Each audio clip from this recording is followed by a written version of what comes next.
베드로 선생님은 성에 대해서 어떻게 가르쳤을까 생각해 보려고 합니다. 성경에 보니까요, 베드로전서 3장 7절에 남편 된 자들아 이와 같이 지식을 따라 너희 아내와 동거하고 저는 더 연약한 그릇이요 또 성령의 은혜를 생명의 은혜를 유업으로 함께 받을 자로 알아 귀히 여기라. 이는 너희 기도가 막히지 아니하게 하려 함이니라. 여기에 대해서는 베드로 선생님이 확실히 마음이 따뜻한 분 같아요. 저는 베드로 선생님 이 말씀이 너무나 좋습니다. 왜 그러냐면 아내에 대해서 크게 세 가지로 얘기하고 있는데, 첫째, 남편들은 지식을 따라 아내를 사랑하라고 합니다. 남자가 아내를 사랑하려면요, 여자에 대해서 공부하라는 얘기예요. 또 성경이 어떻게 말하고 있는지 하나님 말씀에 근거해서 사랑하라는 이야기입니다. 내 감정, 내 생각대로 상대방을 대하거나 사랑하라는 것이 아닙니다. 왜 그러냐면 우리가 상대방을 알기 위해서는, 상대방을 사랑하기 위해서는 상대방을 알아야 합니다. 예전에 어떤 목사님께 들은 말씀이 있습니다. 그 목사님이 부부 세미나 갔을 때 흔히 하는 말이, 남편들이 주로 하는 하소연이 있습니다. 저도 물론 많이 들어봤는데 남편들은요, 아내들에게 이렇게 말합니다. 당신은 비율을 맞출 수가 없어. 아무리 최선을 다해주고 내가 해줘도 끝이 없어. 당신은 내가 아무리 해줘도 늘 불평불만이고 나에게 돌아오는 건 원망뿐이 없어. 그래서 나는 당신 비유 맞추는 것을 포기했고 나는 좋은 남편이 아니니까 너는 너대로 살고 난 나대로 살아. 아니면 애들 때문에 이혼 못하니까 각자 살든가, 아니면 애들 크면 그냥 이혼해. 나는 당신 비유 맞추는 거 포기했어 라고 말을 합니다. 그거는요, 아내는 이렇게 말해요. 뭘 하나를 해주려면 똑바로 해주지. 내가 원하는 걸 해주지.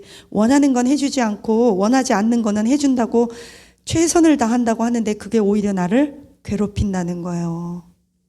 아내도 물론 마찬가지겠지만 아내들도 남편이 듣고 싶은 말이 있잖아요. 우리가 정확한 코드를 눌러야 불이 들어오듯이 정확하게 상대방의 욕구를 채워주고 상대방이 원하는 말과 상대방이 원하는 수준과 코드를 맞춰서 해줘야 그 상대방에 대한 욕구 충족이 되는 건데, 쉽게 얘기하면 밥을 막 해서 비벼가지고 그 밥을 막 눈에다가 퍼주는 거예요. 밥 먹으라고.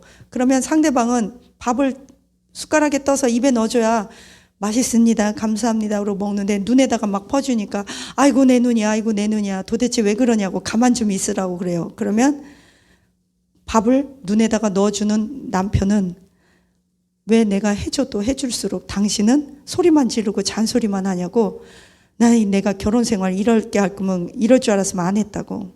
근데 다른 여자랑 살아봐도 마찬가지예요. 우리가 이혼을 하잖아요. 보통 이혼할 때 상담가들이 하는 말이 있어요. 한 번 이혼하면 세 번 결혼할 각오를 하고 해라. 두 번째 결혼하는 남자는 첫 번째 결혼하는 남자보다 훨씬 못한 사람하고 한다. 또는 그 반대로 그 여자도 마찬가지고.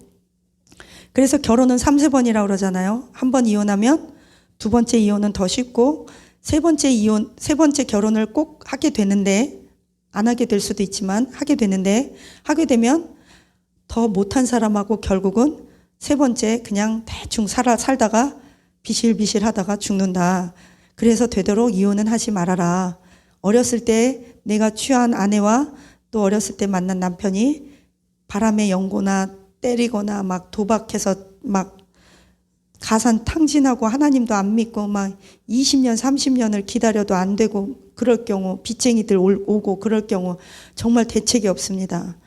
어쨌든 중요한 것은 남자들은 지식을 따라 아내를 사랑해야 합니다. 여자에 대해서, 여성학은 사실은 남자가 좀 배워야 돼요. 물론 여자들도 남성학에 대해서 좀 배워야 합니다. 서로 지식에 따라 사랑해야 합니다. 우리 때는요, 여러분들도 그랬지만 저희 부모님한테 성교육 받아본 적도 없고요. 이런 인터넷 매체를 통해서 성교육 받아본 적도 없습니다. 우리 부모님들이 가르쳐 준 적도 없고요. 교회에서 부부 세미나, 결혼 세미나, 돌아온 싱글들 이혼 세미나, 임산부 교실, 결혼 세미나, 연애 세미나 이런 거 한 번도 들어본 적이 없습니다. 그래서 그냥 내 맘대로 국밥이에요. 내 맘대로 짬뽕이고. 그래서 내가 생각하는 것이 옳다라고 생각을 하고 내 문화, 내가 그저 귀동냥으로 배운 것, 내가 가정에서 대충 배우고 습관된 것이 그것이 성경적이지도 않을 텐데 그렇게 그냥 보고 배우고 익숙한 대로 따라가다 보니까 문제가 심각하다는 거죠. 이제 저와 여러분이 기회 되는 대로 지금 이렇게 제가 말씀드리고 유튜브를 시간 날 때마다 올리겠지만 저도 말씀을 전해야지 이것만 하기에는 좀 힘들잖아요. 제가 핵심 되는 것만 쭉쭉쭉 짚고 넘어갈 테니까 여러분은 이것을 계기로 이제 유튜브를 찾아서든 공부를 좀 하시기를 바랍니다. 그런데 유튜브에서도요, 여러분 조심해야 될 건요, 반드시 기독교적 성경관에 의한 그 강의를 들으셔야 합니다. 결혼관, 기독교, 성경에 근거한 결혼관, 연애관, 성관 이런 것을 잘 정립하시기를 간곡히 부탁드립니다. 두 번째 사도 베드로가 이 오늘 본문 베드로전서 3장을 통해서 한 말씀은 무엇이냐면 여자는 더 연약한 그릇이래요. 여자는 남자보다 어떻게 연약할까요? 남자들은 이렇게 말합니다. 40대까지는 몰라요. 그런데 50대 남자 어르신들은 50대 후반 거의 60대가 되면 아주 뼈저리게 느끼실 거예요. 60제가 선교지에 장로님들 모시고 가면 장로님들이 연세가 있잖아요. 그분들이 이렇게 말해요. 아유, 우리 집사람은 세요. 나는 흙으로 만들어졌고요. 우리 집사람은 내 갈비뼈로 만들어진 재질 구성이 다르고 뼈가 더 단단하기 때문에 그 뼈가 한번 흙으로 만들어진 나를 때리면 말로 때리거나 뭐 분위기로 눈치로 때리면 아주 제가 맥을 못 춥니다. 나이 먹을수록 남자는요, 여자 졸졸졸 쫓아다녀야 비타민도 챙겨주고 밥도 챙겨주고 물도 챙겨주고 자다가도 떡이 나와요. 옛날에 여자들은요, 어려서는 그분 말이에요. 내가 인생을 살아보니까 목사님, 어려서는 엄마 말을 잘 들어야 먹을 게 나오고 나이 들어서는 아내 말을 잘 들어야 먹을 게 나오고 크면서는 할머니 말을 잘 들어야 먹을 게 나오고 자다가도 쌈짓돈이 나오고 또 더 나이 먹어서 아내 말을 안 들으면 이사 갈 때 놓고 가는데 요즘은 지니 말도 잘 들어야 돼요. 지니 내비게이션 그 길 안내하는 그 기계 지니 말 그게 지니 뭐 하잖아요. 그 지니가 말 안 듣고 내 맘대로 운전하면 나를 한강에 갖다 빠쳐버릴 거예요. 여자 말을 잘 들어야 남자는 나이가 들수록 인생이 편해요. 먹을 것도 생겨요. 그 할아버지가 그 말을 하시더라고요. 물론 웃자고 하는 소리죠. 크고 중요한 것 아브라함 같은 경우는 이삭을 바칠 때 아내 사레랑 상의하지 않았잖아요. 크고 중요한 것들 남편이 하나님 일이라면 단호하게 밀고 나가야죠. 맞습니다. 그러나 하나님 일 아닌 것들, 일상에 대해서, 일상생활, 가정에서 이런 것들은 잘 조율해서 나가는데요. 여자는 육체가 남자보다 어쨌든 깨어지기 쉽대요. 그런데 여자가 더 오래 살아요. 평균적으로. 남자는 노숙자는 거의가 다 남자입니다. 여자는 노숙자를 거의 본 적이 없습니다. 물론 있다 하더라도 소수입니다. 남자가 죽으면 여자는 어떻게 해서라도 먹고 살면서 애들을 키웁니다. 근데 남자는 잘 못하는 거 경향이 있습니다. 어쨌든 하나님께서 그렇게 만들어 놓은 것 같습니다.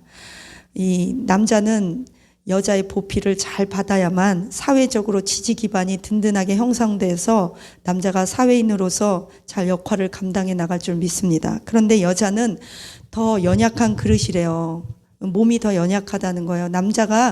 만약에 여자가 남자처럼 근육질도 있고 뼈도 튼튼하면 아기 낳기 힘들죠. 아기를 어떻게 낳겠어요. 그리고 아기를 낳아서 키우기가 매우 힘들죠.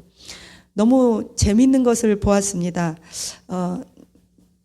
제가 아는 분 얘기인데요. 그분이 그래요. 우리 남편은요, 귀가 있는데요. 그분 표현이 귓구멍이 어떻게 됐는지 말귀를 못 알아먹어요.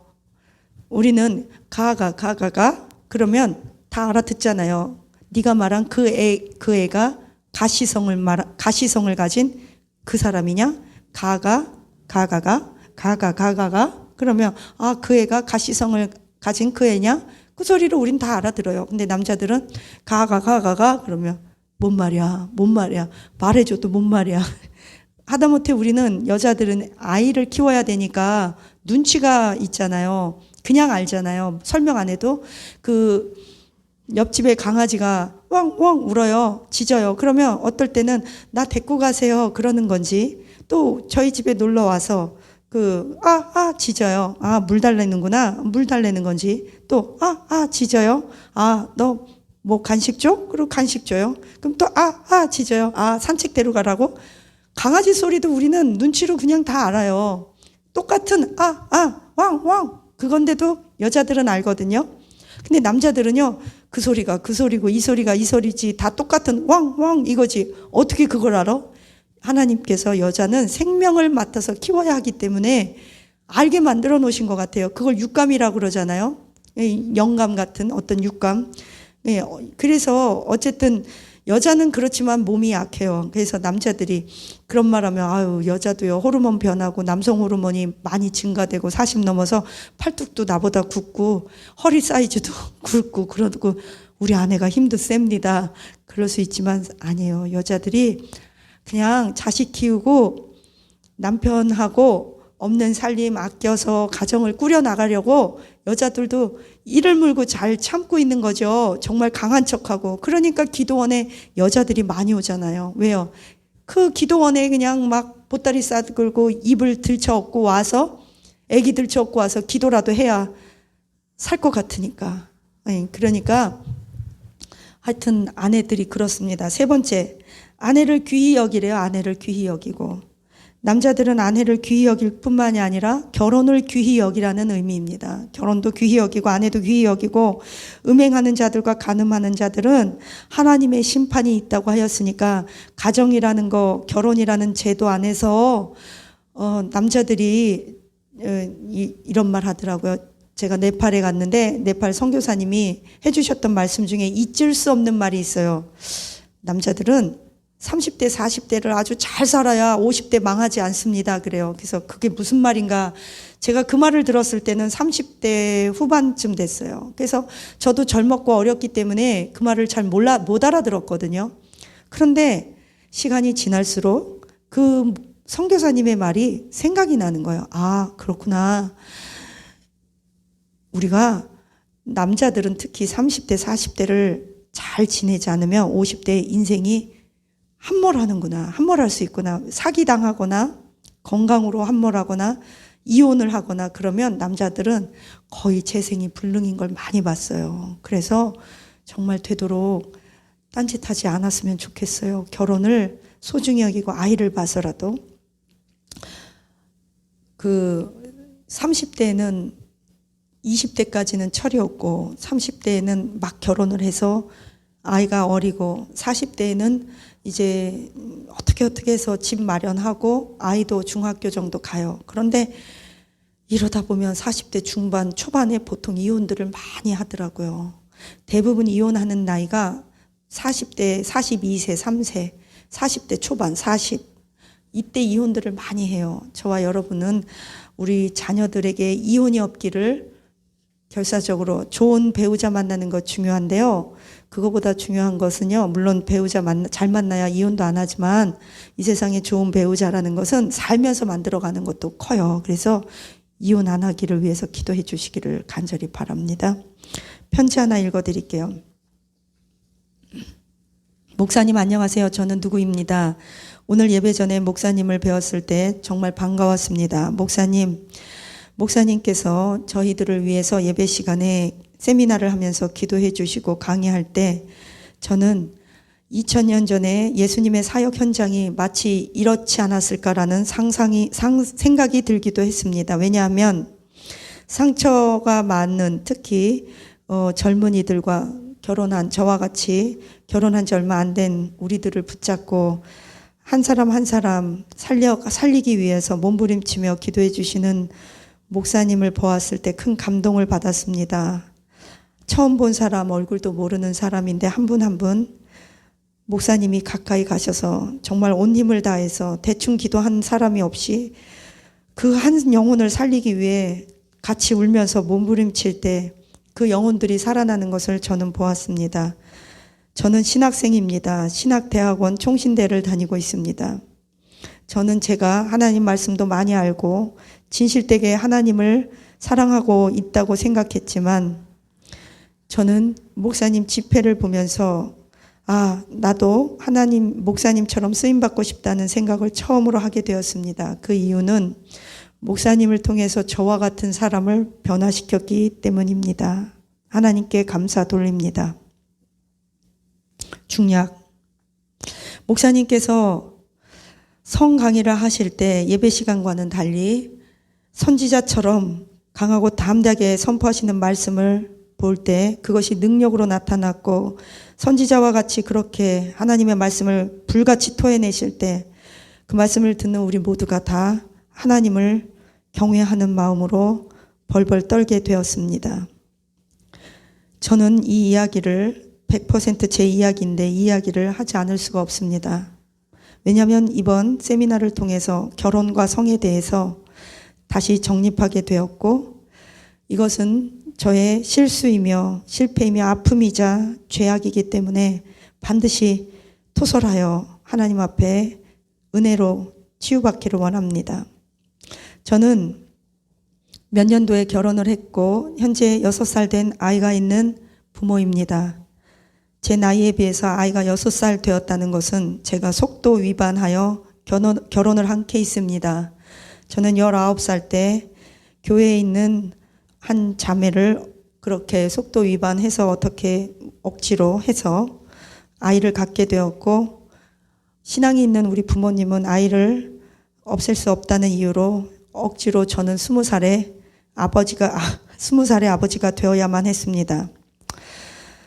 20살에 아버지가 된 제가 무슨 아이가 귀한 것을 알고 아내가 귀한 것을 알겠습니까? 그저 떠밀리듯 저 여자가 내 인생 발목 잡았구나, 저 아들이 나를 이렇게 발목 잡았구나 생각하면 저는 보상 심리에서 더 이상 내가 다른 자매를 보지도 못하고 연애할 기회도 없이 이렇게 결혼하여 가장이 되고 남편이 되고 아버지가 되었다는 것이 기쁘기는커녕 너무나 힘들고 원망스러웠습니다. 중략.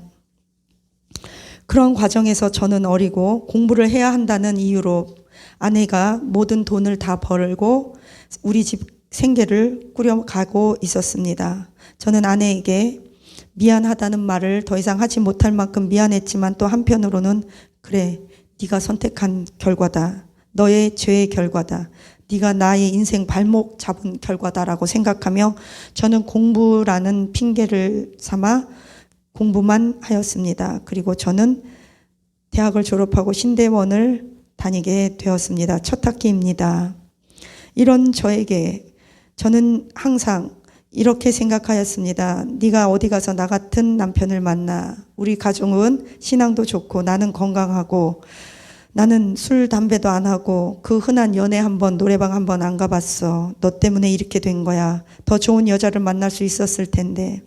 저는 저의 아내를 다른 이유로 생활하면서 꼬투리를 잡아 구박하기도 일쑤였고 오히려 힘들게 아내가 돈을 버는데도 불구하고 아이가 6살이 될 때까지 아이에게 진정한 사랑 한번 제대로 주어보지 못했던 것 같습니다. 왜냐하면 나의 아들은 그냥 아들이었을 뿐 아들이 귀한지도 모르는 20대 아버지였습니다. 학교가 끝나면 가방을 메고 다른 아이들처럼 커피숍에서 자매들과 커피 한 잔 제대로 먹지 못하고 부랴부랴 아들 기저귀를 가려주러 집으로 와야 하는 저의 처지가 한탄스러웠습니다. 그리고 밖에 나가서 행여라도 내가 결혼하고 아들이 있다는 것을 다른 자매들이 알까봐 집만 나가면 결혼 반지를 빼고 학교에 가서 결혼을 안 한 척, 아이가 없는 척 생활하기도 하였습니다. 그러다 보면 젊고 이쁜 대학교, 학교, 동아리 그런 데서 젊은 여자 청년들을, 자매들을 보면 저도 모르게 눈이 가고 고개가 돌려지며 집에 올 때는 그 자매를 생각하고 떠올렸습니다. 저는 목사님께서 부모님 말씀에 무조건 순종하라고 수련회 때 말씀하였고 그래서 힘들게 억지로 수련회를 참석하게 되었지만 목사님께서 저에게 갑자기 수련회 때 말씀을 전하시다 말고 이번 수련회에 참석한 사람들 중에서 수련회 회비를 내지 않은 사람 손 들으라고 하였을 때 저는 아무 생각 없이 손을 들었습니다. 그때 목사님께서 이렇게 말씀하셨습니다. 무임승차는 좋지 않습니다. 무엇인가 대가를 지불해야 합니다. 정말 수련회비 몇만 원이 없어서 돈을 내지 않은 것이라면 괜찮지만 그렇지 않고 먹을 거 다 먹고 간식 다 먹고 피자 다 사 먹으면서 수련회비를 안 내고 그냥 와서 억지로 앉아있는 사람이라면 지금이라도 괜찮으니까 수련회비를 내시든지 그냥 다음에 헌금을 내시든지 수련회에 더 이상 안 참석해도 괜찮겠습니다라는 말씀을 들었을 때 저는 깜짝 놀랐습니다. 이렇게 말씀하시는 목사님은 처음 보았기 때문입니다. 중략. 저는 한편으로 제 자신에 대해서 안위하였습니다. 하나님, 저 그래도 지금까지 속으로는 이 생각 저 생각 했지만 이혼 안 했습니다. 속으로는 바람 폈지만 생각으로 간음했지만 진짜 간음도 안 했습니다. 내가 좋은 여자친구 얼마든지 바람 피고 만날 기회는 있었지만 카페에서 그 자매랑 대화한 것 뿐입니다. 물론 그 자매에게 결혼했단 말도 안 하고 마치 여자친구 남자친구 만나듯이 만난 건 사실입니다. 썸을 탄 것 뿐이지 진짜로 성관계를 한 것도 아니고 그 썸의 관계를 가진 것도 아닙니다. 그런데 갑자기 기도하시다가 말씀 중간에 다 수련회 끝나고 목사님께서 저에게 오시더니 죄송하지만 신학생이라고 했나요? 라고 물으시더니 목사님께서 저에게 말씀하시기를 앞으로 교회 화장실 청소는 당신이 당분간 하세요 라고 말씀하셨습니다. 저는 청천벽력과 같았습니다. 왜 갑자기 목사님께서 나에게 화장실 청소를 시키셨을까? 좀 더 좋은 일, 근사한 일, 괜찮은 일, 봉사도 많을 텐데 여자 화장실 청소는 하지 않아도 됩니다. 남자 화장실 청소는 당신이 하십시오. 저는 목사님께 물어봤습니다. 제가 언제까지 해야 합니까? 하나님께서 당신에게 깨달음을 줄 때까지, 하지 말라고 하실 때까지, 당신 마음에 하나님이 진짜로 성령님께서 하나님의 말씀을 깨닫게 하실 때까지 당신 스스로가 알고 있습니다. 그때까지 하세요. 저는 목사님의 말씀에 순종하기 위해 그래 이왕 한 김에 열심히 하자. 그래서 저는 그날 즉시 밤에 화장실 청소를 하기 시작했습니다. 화장실 청소를 할 수 있는 도구를 가지고 가서 밤에 청소를 하는데 이렇게 해야 하나님이 기뻐하실까? 왜 그럴까? 하루, 이틀, 일주일, 3주가 지나갔습니다. 저는 3주차 갑자기 이런 생각이 들었습니다. 다니엘도 21일 3주 동안 기도했을 때 그에게 역사가 일어났던 것처럼 오늘 나도 성령님께서 내 마음 안에 화장실 청소를 하는 이유를 알게 하셨으면 좋겠다라고 생각을 했습니다. 그런데 갑자기 저의 소원을 아셨던 것처럼 마치 제 생각이라도 아시기나 한 것처럼 하나님께서 저에게 이런 깨달음을 주셨습니다. 내가 내 아내에 대한 지식이 없고 아내를 알려고 하지 않았고 가정에 대한 내 자식에 대한 지식이 없었구나. 하나님의 말씀에 대한 지식도 없었구나. 그저 내 안에 있는 것은 우월감으로 내가 다른 사람보다 더 낫다, 더 높다, 더 잘 되고 싶고 성공하고 싶고 더 높게 되고 싶다는 우월감과 열등감을 왔다 갔다 하면서 성취욕, 내 자신을 증명하려고 남들에게 하는 발버둥 치는 내 모습이 보였습니다. 그 순간 성령님께서 이렇게 말씀하셨습니다. 이 세상의 모든 것들이 배설물만도 여기지 못한 바울의 그 말이 깨달아지기 시작했습니다.